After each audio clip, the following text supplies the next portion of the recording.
Buenos días, estimados estudiantes de segundo medio. Le habla su teacher de historia, teacher Felipe Rivera. Esperando a que todos ustedes se encuentren bien con sus familias. El motivo de este video es hacerle más ameno su trabajo que tienen que hacer de la guía de historia y que tiene que ver con el gobierno, bueno, la crisis del parlamentarismo, el fin, y el gobierno de Alessandri y Carlos Ibáñez del Campo. ¿Ya?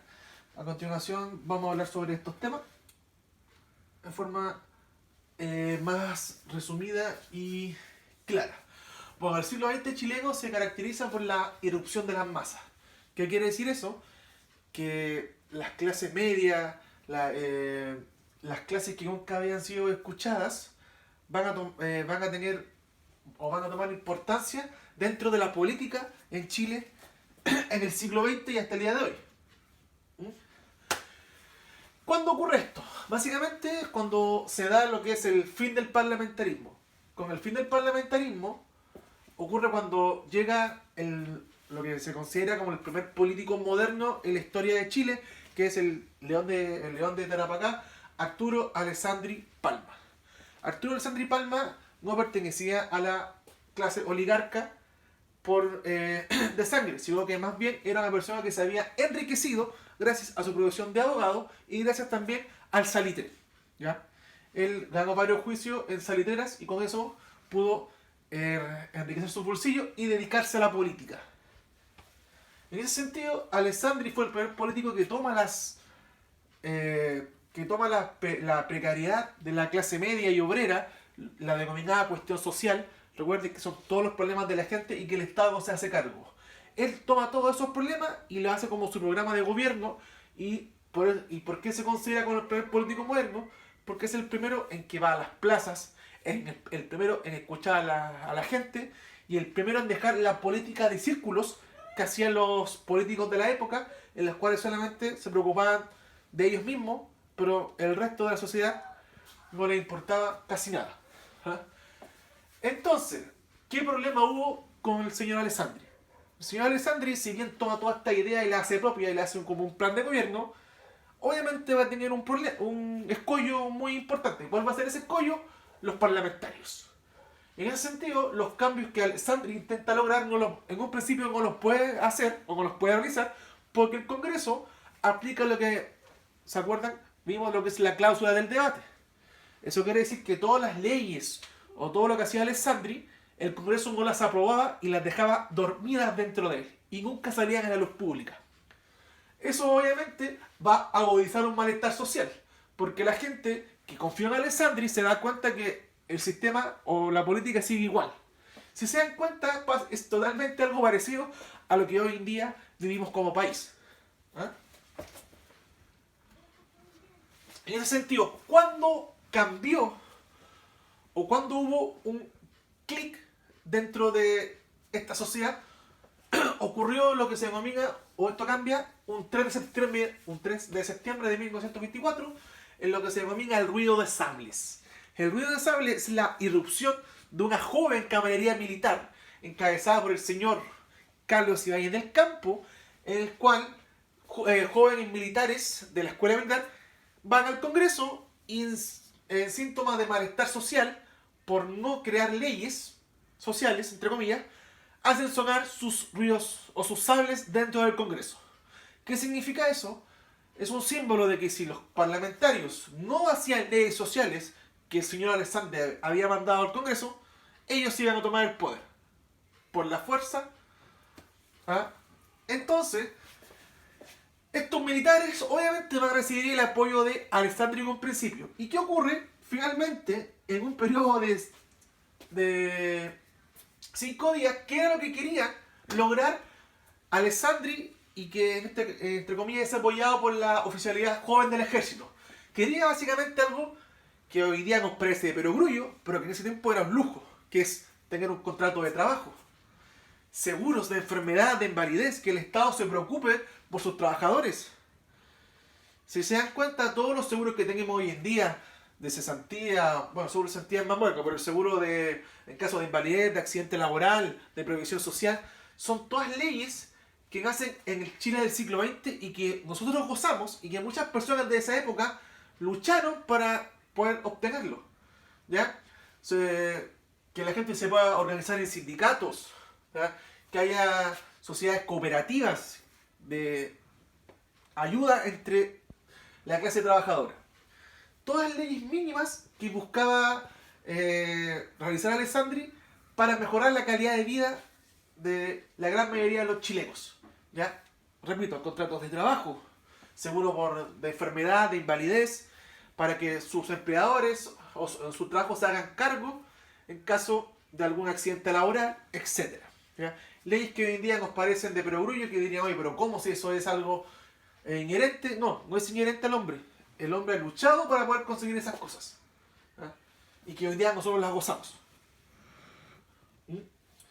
Finalmente, en un periodo, Ibáñez del Campo con el general Marmaduke Grof son los que van al Congreso, hacen aprietan entre comillas a los parlamentarios para que puedan generar las leyes, y el 8 de septiembre, es decir, 5 días después de que los oficiales militares hayan hecho su famoso ruido de sables, el Congreso despacha casi 16 leyes sociales que habían estado dormidas en el Congreso durante más de 25 años.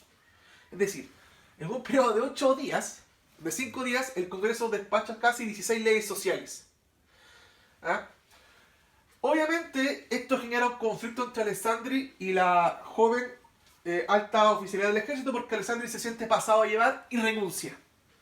Y así, el 11 de septiembre, fecha que siempre en Chile han ocurrido cosas importantes, de 1924, el poder queda en manos de una junta militar, encabezada por estos jóvenes oficiales Marmaduke Grof, el almirante Neff y Beckett.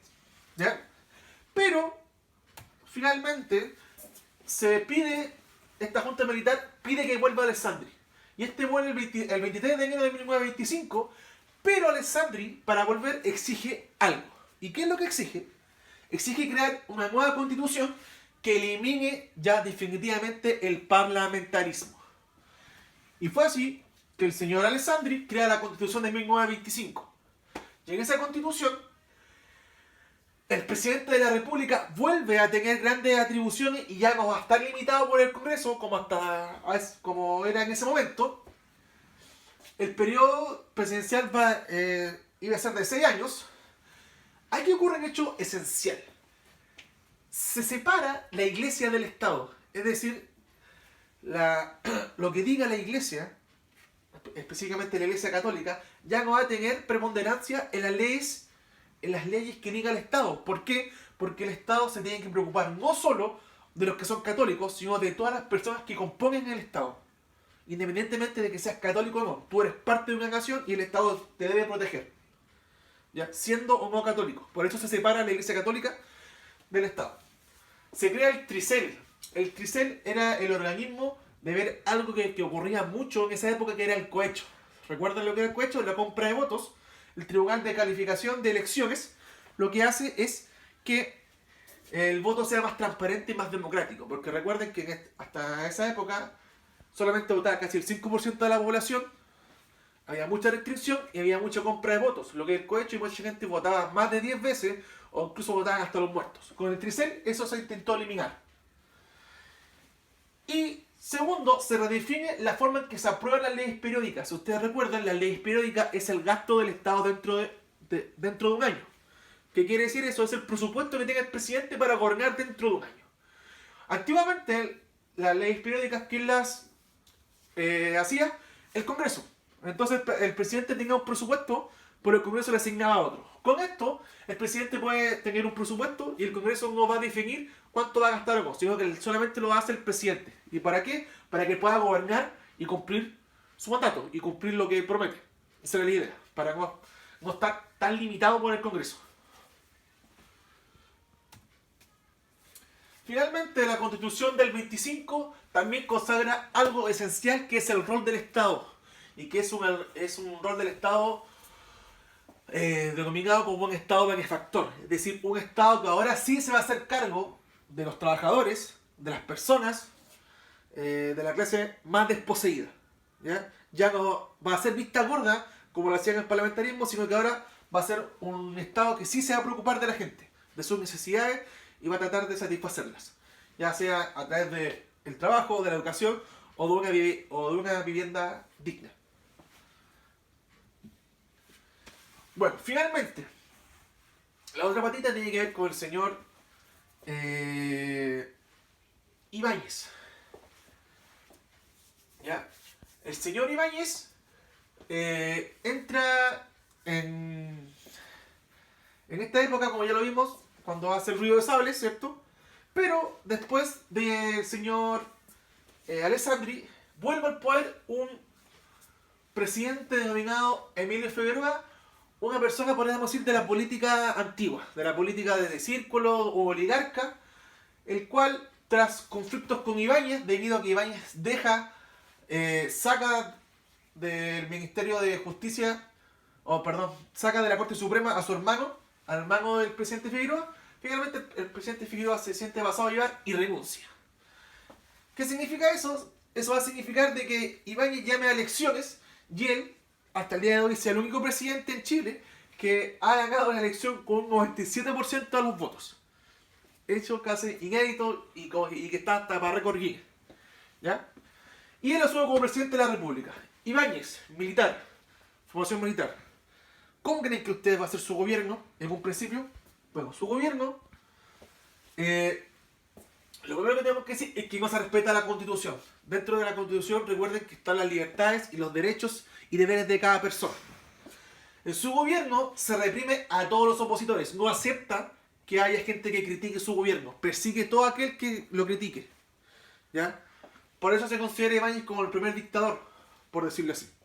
Porque no hay libertad de expresión, se reprime a todo aquel que está en contra de su gobierno, se reprimen hasta los sindicatos.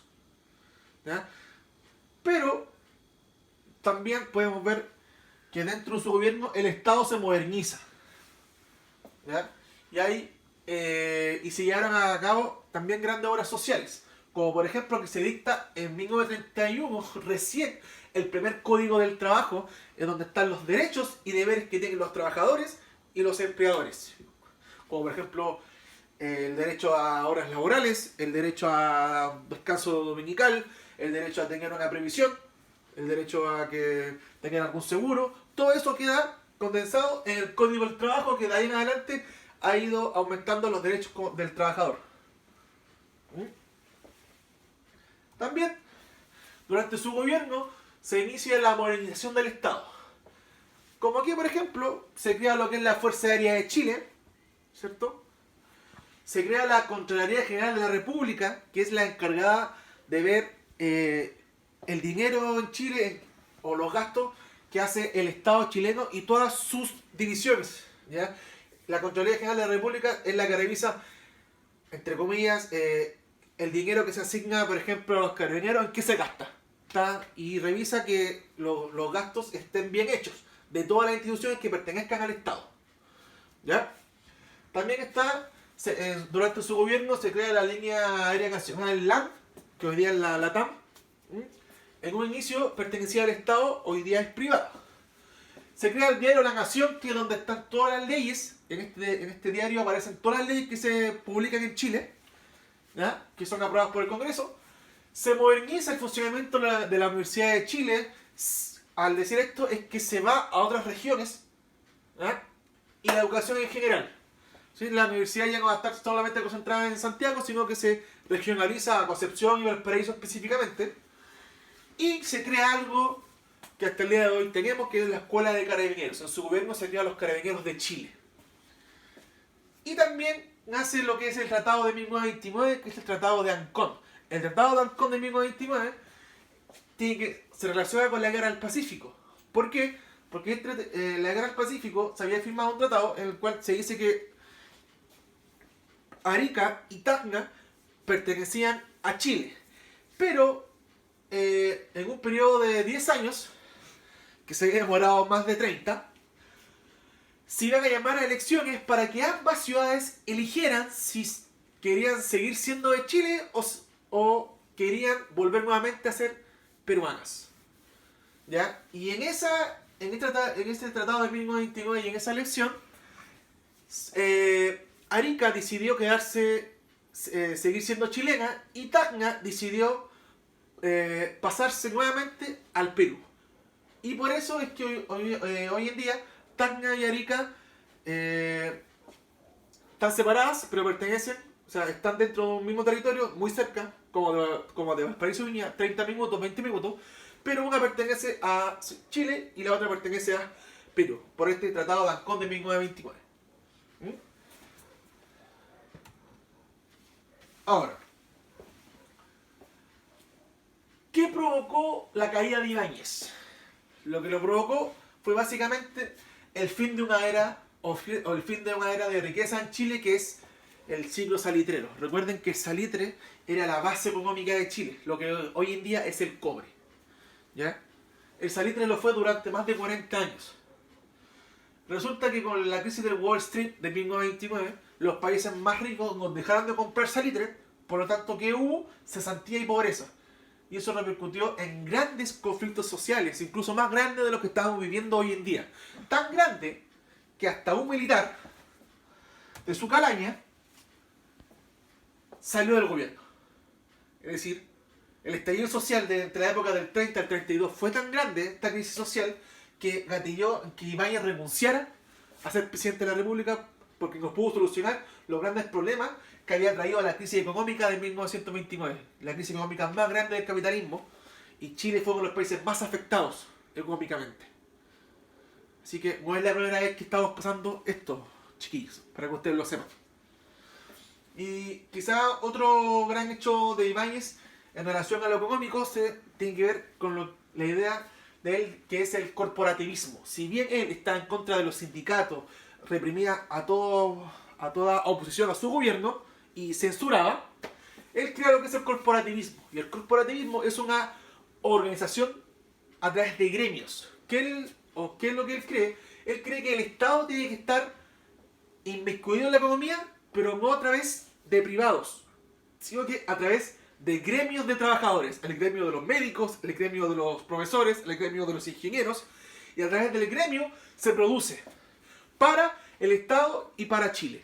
¿Ya? No en forma individual, sino a través de corporaciones, por eso se llama corporativismo. Y cada uno dentro de su función aporta para la economía chilena, lo que se denominaría el funcionalismo. ¿Ya? Eso sería, chiquillos, eso les quería explicar, espero que les haya servido. Espero que no se hayan aburrido tanto en estos minutos. Y en la próxima clase deberíamos seguir ya viendo más lo que es Chile en el siglo XX y lo que es el mundo en el siglo XX, que es muy entretenido. Saludos, chiquillos, que estén muy bien, cuídense harto. Adiós.